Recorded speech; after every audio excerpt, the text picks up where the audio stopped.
গার্গীর সঙ্গে যখন তর্ক হচ্ছে রাজার রাজসভাতে, গার্গীকে কিন্তু সত্যি পরাজিত করতে পারেনি। কারণ গার্গী যখন বারবার প্রশ্ন করছে তখন কিন্তু গার্গীকে উত্তর দিতে পারেনি। সেক্ষেত্রে তখন গার্গীকে বলা হলো কি যে, গার্গী তুমি আর কোনো তর্ক করো না, তুমি ব্রহ্ম কোথায় জানতে চেও না, তাহলে তোমার জিভ খসে পড়ে যাবে। যাজ্ঞবল্ক্য এটা বললো।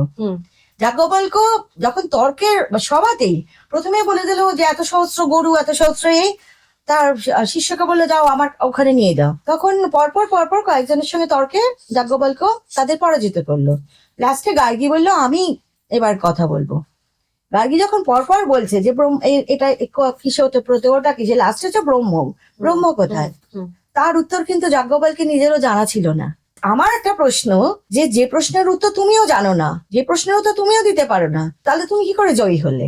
আমাকে থামাতে গিয়ে বললে যে গার্গী তুমি এখানেই থেমে যাও, তাহলে তোমার জিভ খসে পড়ে যাবে, ব্রহ্ম জানতে চেও না। তো তাহলে পরাজিত তো গার্গী হলো না, তুমি তো গার্গীর উত্তর দিতে পারলে না।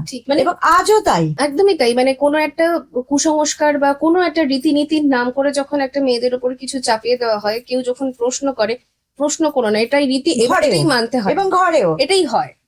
বউদের ক্ষেত্রে অনেকেই, তুমি বেশি কথা বলছো, তুমি থামো, এত মুখরা কেন, এত জানতে চেও না, মেয়ে হয়ে এত কথা বলা ভালো না, প্রশ্ন করা ভালো না। তো সেই মানে গার্গী, খনা, আম্রপালি কিন্তু এত বছর হয়ে গিয়ে অন্য ফর্মেই রয়েছি আমরা।